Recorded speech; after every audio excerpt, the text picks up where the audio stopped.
Hello दोस्तों, क्या हाल चाल। आज हम पढ़ेंगे नेचुरल स्कूल ऑफ लॉ। ठीक है, और ये हम पढ़ेंगे मीडिएवल टाइम्स तक। तो चलिए स्टार्ट करते हैं।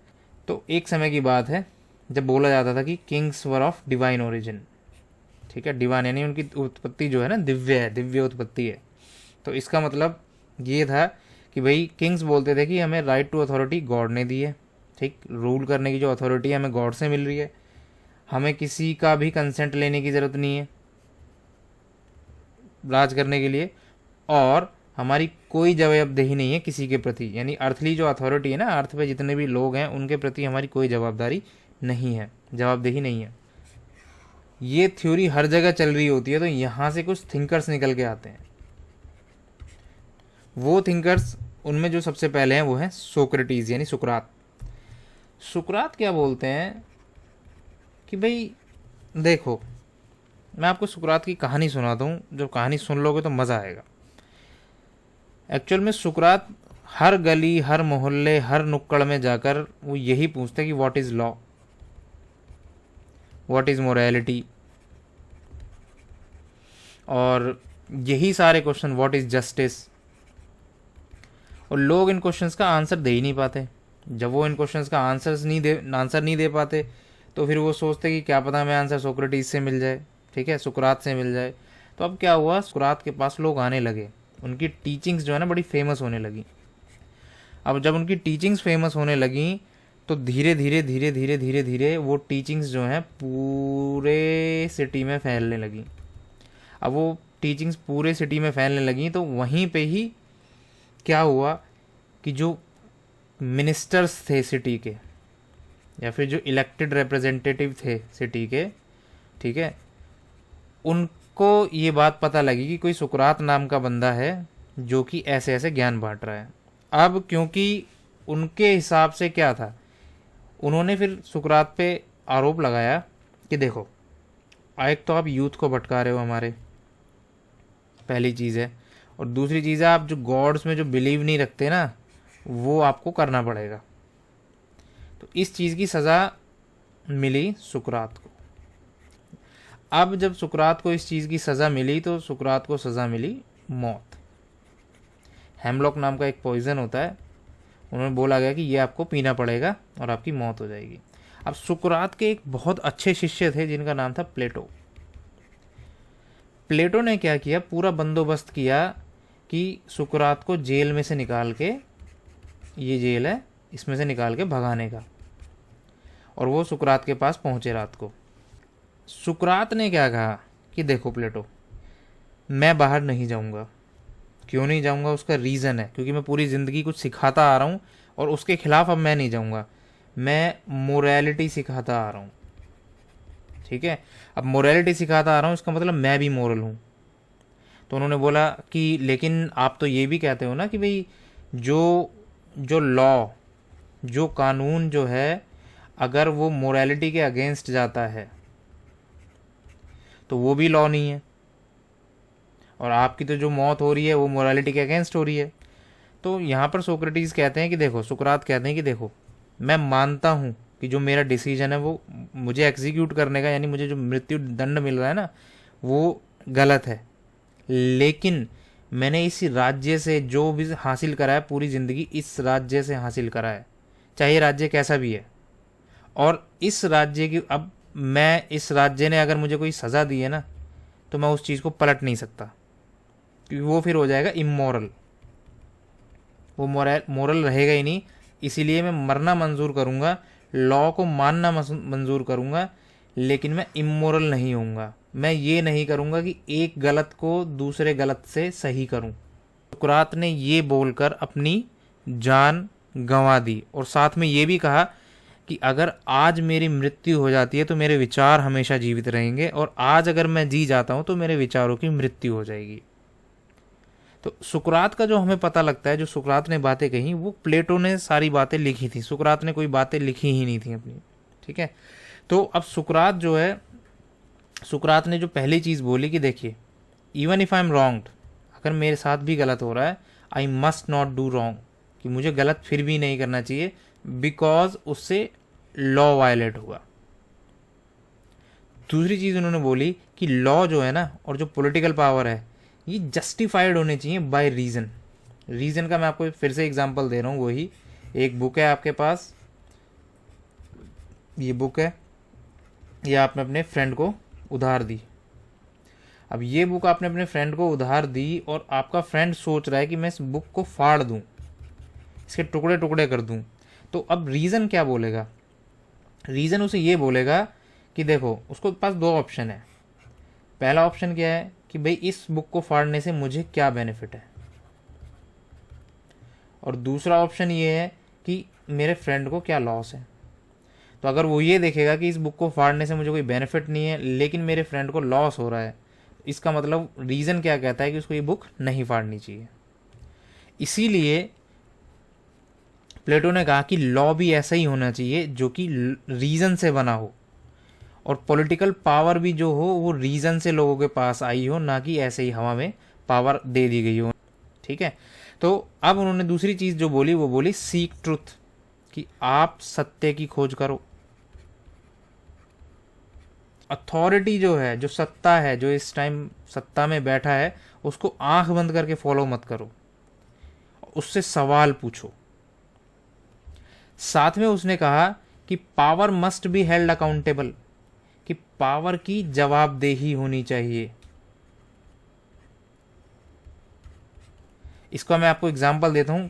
ट्रुथ, जस्टिस और रीजन, इन तीनों के प्रति पावर की जवाबदेही होनी चाहिए। अगर ये तीन आपके लोग हैं, ट्रुथ, जस्टिस और रीजन, तो पावर जो है, अगर पावर एक व्यक्ति है तो पावर कुछ भी करने से पहले वो ट्रुथ, रीजन, जस्टिस, इन तीनों को जवाब देगी कि मैं ऐसा कर क्यों रही हूँ। अगर ये सेटिस्फाई तीनों कंडीशंस होंगी, यानी कि ये तीन लोग अगर सेटिस्फाई होंगे तो पावर चलनी चाहिए। उसी तरह से अगर ये तीनों सेटिस्फाइड हैं तो लॉ बनना चाहिए। समझ आया? तो बेसिकली उसने कहा कि rulers must be just, true, listen to reason, can be questioned and not above moral law.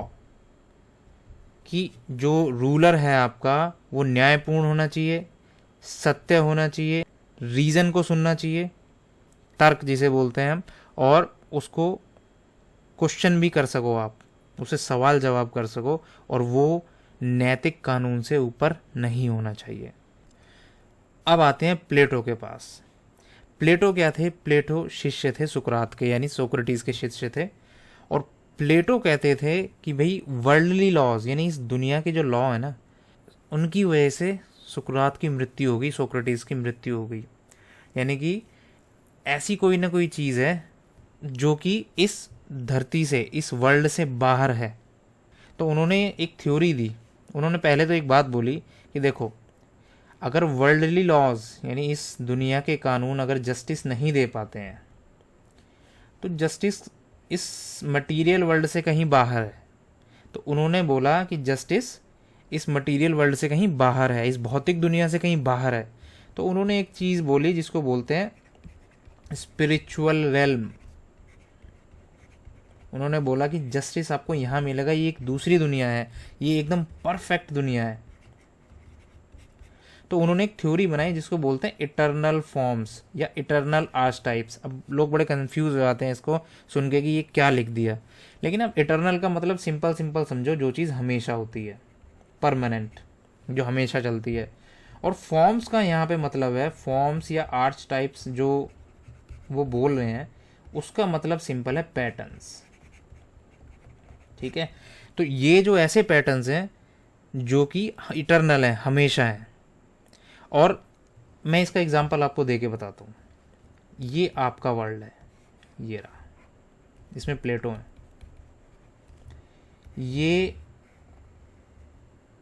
Spiritual realm है। लेट्स सपोज कि ये एक सर्कल है,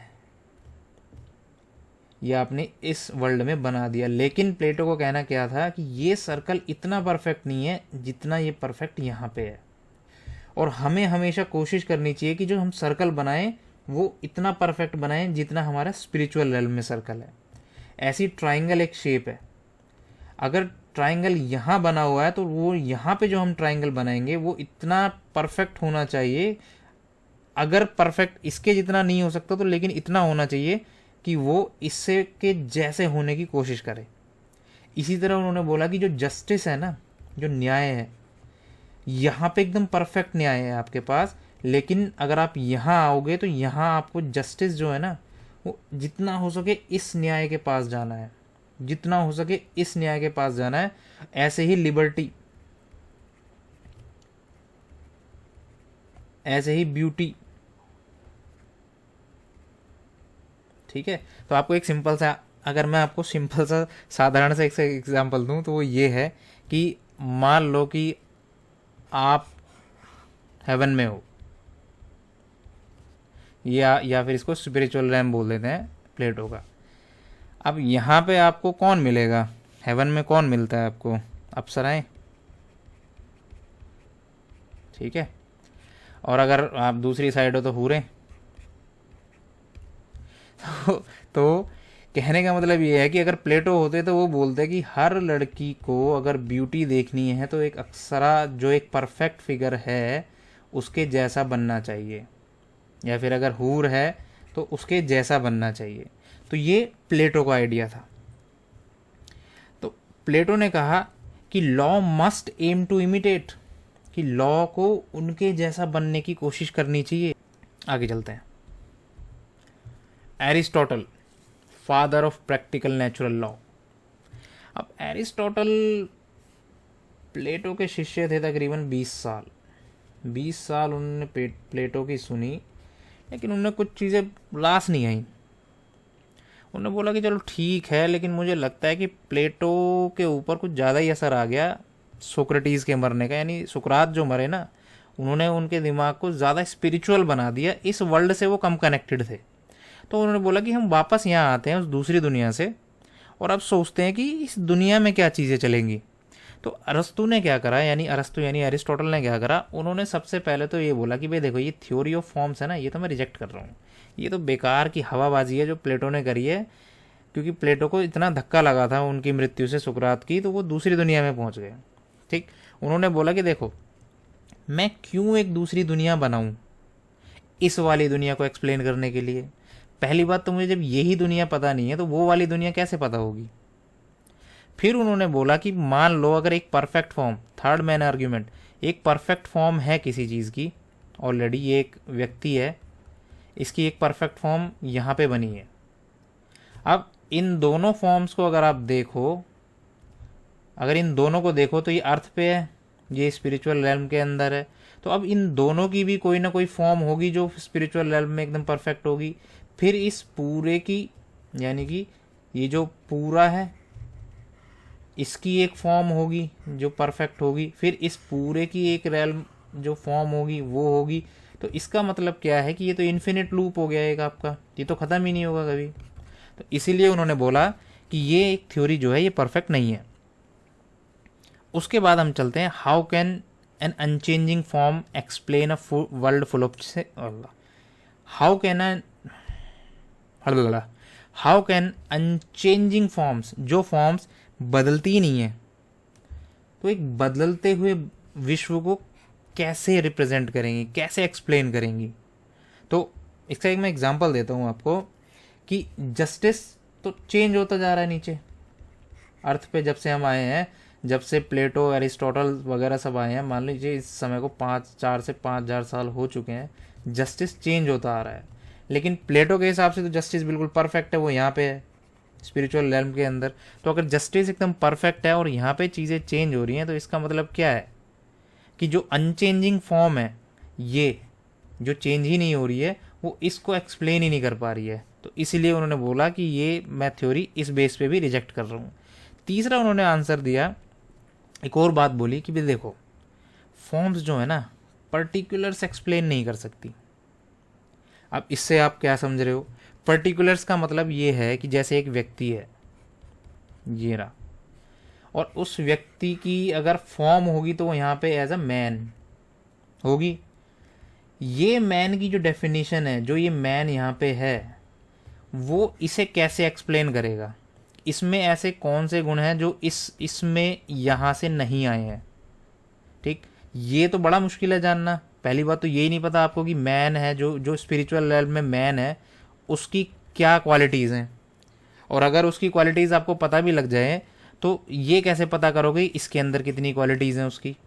तो एरिस्टोटल ने बोला कि फॉर्म जो है ना, पर्टिकुलर चीज़ें, मतलब फॉर्म ये तो बता सकती है कि फॉर्म क्या है, लेकिन फॉर्म ये नहीं बता सकती कि भाई इंसान तो हर तरह का है। ठीक, ये एक इंसान है, ये एक इंसान है, ये अगला इंसान है। फॉर्म ये तो बोल सकती है मैन क्या है, लेकिन ये थोड़ी बोल सकती है कि ये पर्टिकुलर मैन कैसा है, ये पर्टिकुलर मैन कैसा है, ये पर्टिकुलर मैन कैसा है। हर मैन के लिए एक फॉर्म अलग होगी फिर। तो ये बोलते हुए एरिस्टोटल ने इन बातों को खारिज कर दिया। उन्होंने एक फेमस बात साथ में ये भी कही कि देखिए, प्लेटो इज़ डियर टू मी, प्लेटो मुझे बहुत प्रिय है, लेकिन प्लेटो से ज़्यादा प्रिय मुझे सत्य है, यानी ट्रुथ जो है ना, मुझे प्लेटो से ज़्यादा प्रिय है।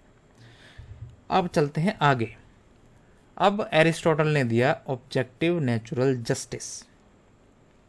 उन्होंने बोला कि जो जस्टिस होना चाहिए, ये जो थ्योरी है, इसमें 3 वर्ड दिए हैं, ऑब्जेक्टिव, नेचुरल और जस्टिस। तीनों को एक एक करके लेते हैं। ऑब्जेक्टिव का मतलब है कोई भी चीज़ किस बेस पे करना, रीज़न और फैक्ट्स, यानी जो इन्फॉर्मेशन आपके पास है उसके, और रीज़न यानी तर्क के साथ करना, यानी उस चीज़ पे बेस करना, ये होता है ऑब्जेक्टिव होना। तो जैसे कि आप देखोगे कि मोस्टली जो साइंस बेस्ड जितने भी सब्जेक्ट्स हैं, जैसे फिज़िक्स, केमिस्ट्री, मैथ, आप देखोगे कि ये ऑब्जेक्टिव सब्जेक्ट्स हैं। क्यों? क्योंकि फिज़िक्स, केमिस्ट्री और मैथ जो है, उनका जो रिज़ल्ट है वो रीज़न से निकल के आता है, फैक्ट से निकल के आता है, जो आपके पास इन्फॉर्मेशन है उससे निकल के आता है। तो मतलब अगर, लेकिन ये ऐसा मतलब नहीं है कि यही प्रिंसिपल आप यहाँ पे यूज़ नहीं कर सकते। ये सिर्फ एग्जांपल मैं आपको यहाँ पे दे रहा था। तो वो क्या कहते हैं कि आपके पास रीज़न होना चाहिए और फैक्ट्स होने चाहिए, पहली चीज़। फिर आप क्या करोगे, जो जस्टिस के रूल्स हैं, वो जो नेचुरल जस्टिस के रूल्स हैं, वो आप ह्यूमंस नहीं बना सकते, वो अपने आप एग्जिस्ट करते हैं हर जगह। आपको मैं एक एग्जांपल देता हूँ। नेचुरल जस्टिस क्या, नेचुरल लॉ का क्या होता है कि जैसे आप खड़े हैं किसी के साथ, ये एक छोटा बच्चा आपके साथ में है, तो अगर आप इस छोटे बच्चे को ये कहते हो कि जाओ उस बाग में से आम चुरा लाओ, तो ये बच्चा कहेगा नहीं, ये तो चोरी है और चोरी गलत है। तो यही चीज़ आपको बोलती है, यही वो चीज़ है जो नेचुरल है आपके अंदर, और वो ये बोलती है कि कोई चीज़ गलत है या सही। यही है मोरालिटी। मोरालिटी आपको ये बताती है कि कोई चीज़ ठीक है या गलत। और उसी के साथ में वो बोलते हैं कि जस्टिस इज़ वॉट, जस्टिस क्या है। अब उन्होंने समझाया, giving each person what they deserve, जितना कोई जिसी चीज़ के लायक है उसको वो चीज़ देना, that is called justice. But also एक चीज़ का उसमें और ध्यान रखना है कि जो लोग बराबर हैं, 20 साल का युवा और 20 साल का युवा, ये दोनों बराबर हैं, या फिर 20 साल का युवा या फिर 25 साल का युवा, ये बराबर हैं क्योंकि ये एडल्ट्स हैं। तो उन्होंने बोला कि जो इक्वल्स हैं उनको इक्वली ट्रीट किया जाए, और जो अनइक्वल्स हैं उनको उस प्रोपोर्शन में ट्रीट किया जाए। यानी कि अगर कोई 10 साल का बच्चा है और एक 20 साल का वयस्क है, और ये दोनों सेम पाप करते हैं, यानी कि ये भी चोरी करता है और ये भी चोरी करता है, तो उनका जो प्रोपोर्शन होगा जिसमें उनको जस्टिस मिलेगा वो अलग होगा। एक छोटे बच्चे के साथ कुछ और ट्रीटमेंट होगी और एक बड़े वयस्क के साथ कुछ और ट्रीटमेंट होगी। तो इसका मतलब ये है कि the principles of morality and justice already exist in this world, कि जो प्रिंसिपल्स हैं मोरालिटी के और जस्टिस के, वो इस दुनिया में पहले से मौजूद हैं।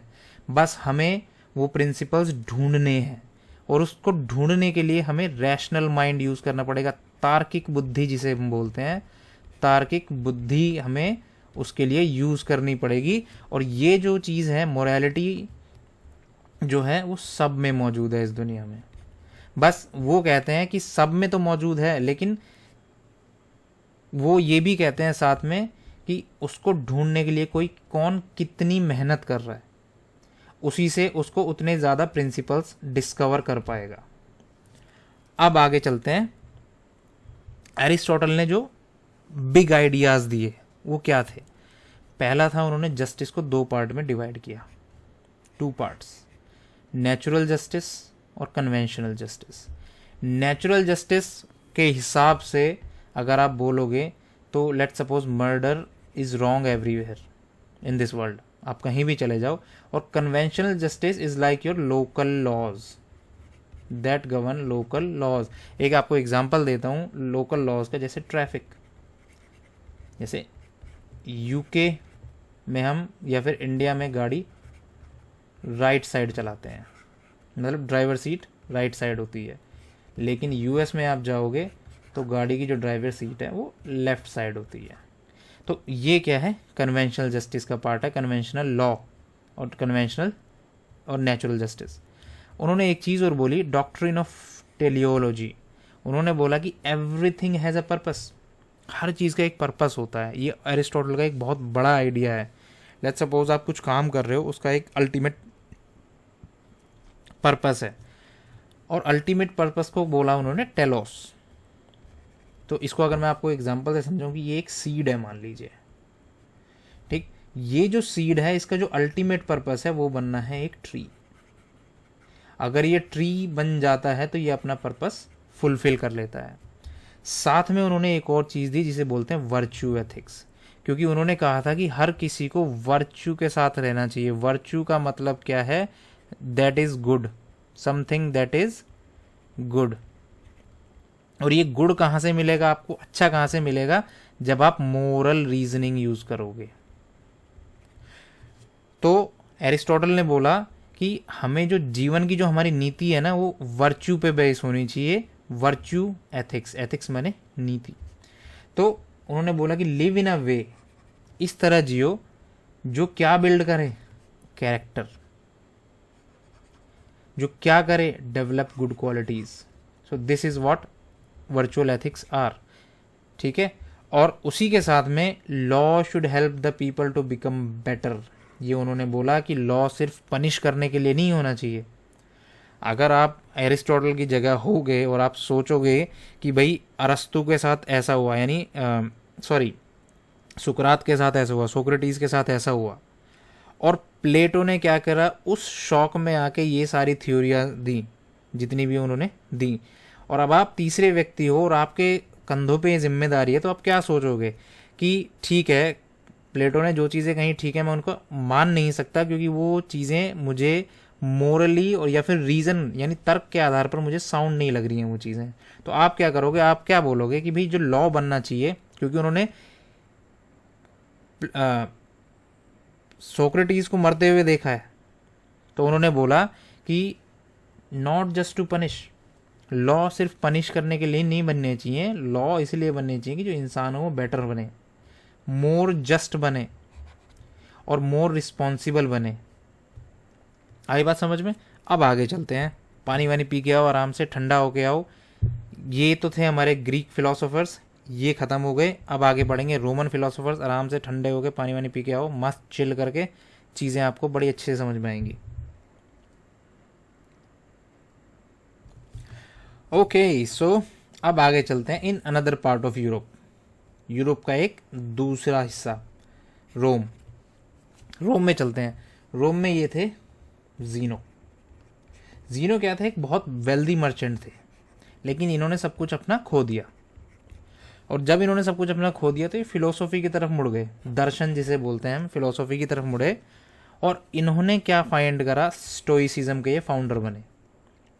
स्टोइसिज्म आपको समझने का सिर्फ एक बहुत अच्छा सा एग्जांपल मैं आपको देता हूँ। अगर ये आपकी क्लास है, ये चेयर्स लगी हैं, यहाँ टीचर पढ़ा रहा है, तो जो सबसे पीछे वाले जो बच्चे जो भंड हुए बैठे हैं ना, एकदम चिल जो कर रहे हैं, वो हैं आपके स्टोइक्स।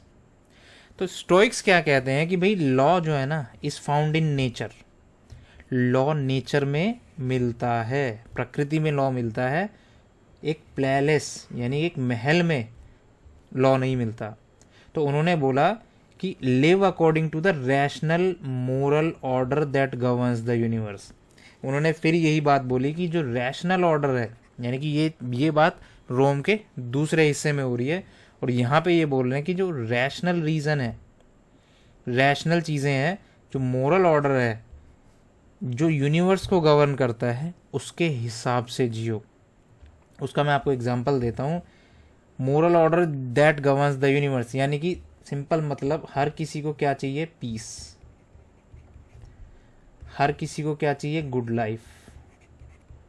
हर किसी को क्या चाहिए? वेल्थ, या सॉरी वेल्थ तो खैर है ही, लेकिन ये समझिए कि पीस, गुड लाइफ और जस्टिस, तो ये सारी चीज़ें हर किसी को चाहिए अगर कुछ होता है तो अगर ये सारी चीज़ें आप किसी को दे रहे हो तो ये क्या हो, ये किस चीज़ के पार्ट होते हैं? These all are part of nature of humans. Human के नेचर का ये पार्ट है कि उन्हें क्या चाहिए? पीस चाहिए, गुड लाइफ चाहिए, जस्टिस चाहिए। तो अगर हमको रहना है तो इस मोरल ऑर्डर के तहत रहना पड़ेगा।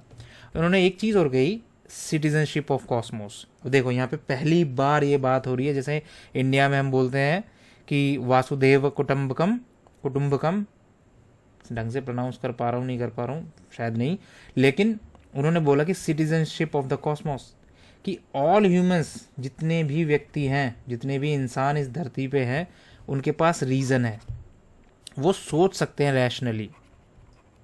अगर वो तर्क के साथ सोच सकते हैं तो इसका मतलब वो all are equal in participants in nature, वो सारे इक्वल हैं, वो सारे इक्वल हैं, all are equal participants in law, in natural law basically.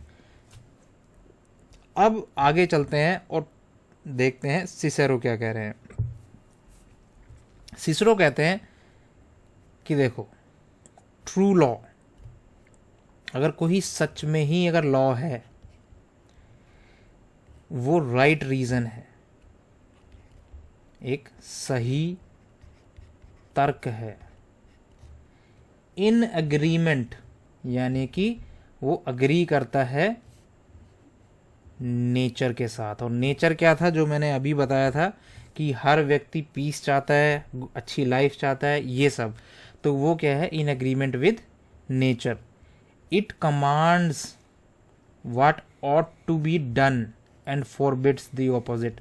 वो ये बोलेगा, वो ये कमांड करेगा कि क्या होना चाहिए और क्या नहीं होना चाहिए, उसको ये अपोज करेगा। तो राइट रीजन का मतलब है moral thinking, every rational person can do. Also agreement with nature, good laws help people live a fair life, peaceful life, morally good lifes. ठीक है, तो just the way nature is designed, जिस तरह nature ने हमें design किया है। और उन्होंने ये भी बोला था कि वो ये भी बिलीव करते थे कि जो लॉ है, law is the highest form of reason. अगर रीज़न की कोई फॉर्म है तो जब जो सबसे हाई होगी ना, जैसे कि 1 2 3 4 5 6 7 8, ये मान लीजिए 1 2 3 4 5 6 7 8, तो जो हाईएस्ट फॉर्म है वो होगी लॉ। ये अगर रीज़न की फॉर्म्स है तो इनमें सबसे ऊंची जो फॉर्म होगी, जो प्लेटो ने एक्सप्लेन करी थी, उसमें कौन सी वो होगी? Reason, sorry law. Law is the highest form, यानी लॉ यहां पर होगा। और साथ में लास्ट में आते हैं हम, एक रोमन एम्परर थे जिनका नाम था मार्कस ऑरेलियस, और वो एक फिलोसोफर भी थे।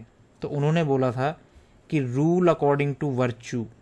वर्च्यू मैंने आपको अभी समझाया था, जो आपके अंदर अच्छी क्वालिटीज़ हैं, that combines to become virtue.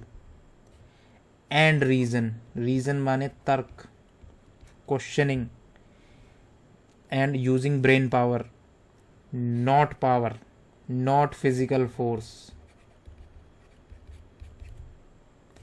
साथ में उन्होंने ये बोला कि प्रमोट किया किस किस चीज़ों को? ड्यूटी, जस्टिस, रैशनल ऑर्डर, जो मैंने आपको अभी बताया था। रैशनल ऑर्डर आपको समझ नहीं आ रहा है तो मैं उसका दोबारा से एक एग्जांपल देता हूँ। ये है आपका घर, और यहाँ पे आपका चल रहा है वाईफाई, और जैसे ही ये वाईफाई बंद होता है आपके घर का रैशनल ऑर्डर ख़राब हो जाता है, आपके घर में हाहाकार मच जाता है कि वाईफाई क्यों बंद हो गया। सो उन्होंने ये बोला कि ड्यूटी, जस्टिस और रैशनल ऑर्डर जो है ना वो लॉ की फाउंडेशंस हैं। इसका जो एग्जाम्पल है वो उन्होंने ये दिया कि बी हाइव यानी मधुमक्खी के छत्ते के लिए जो चीज़ अच्छी नहीं है वो चीज़ बी यानी मधुमक्खी के लिए भी अच्छी नहीं है। So that's it. बहुत आसानी से सारी चीज़ें हो गई, सब कुछ समझ में आ गया होगा आपको बढ़िया करके, मस्त एकदम। कोई टेंशन नहीं लेनी, कोई रट्टा मारने की ज़रूरत नहीं है। स्टोरी वाइज सारी चीज़ें समझ में आ चुकी हैं। अब कहीं और जाने की, कोई नोट्स पढ़ने की, यूट्यूब पे कहीं भटकने की आपको ज़रूरत नहीं है। Bye bye.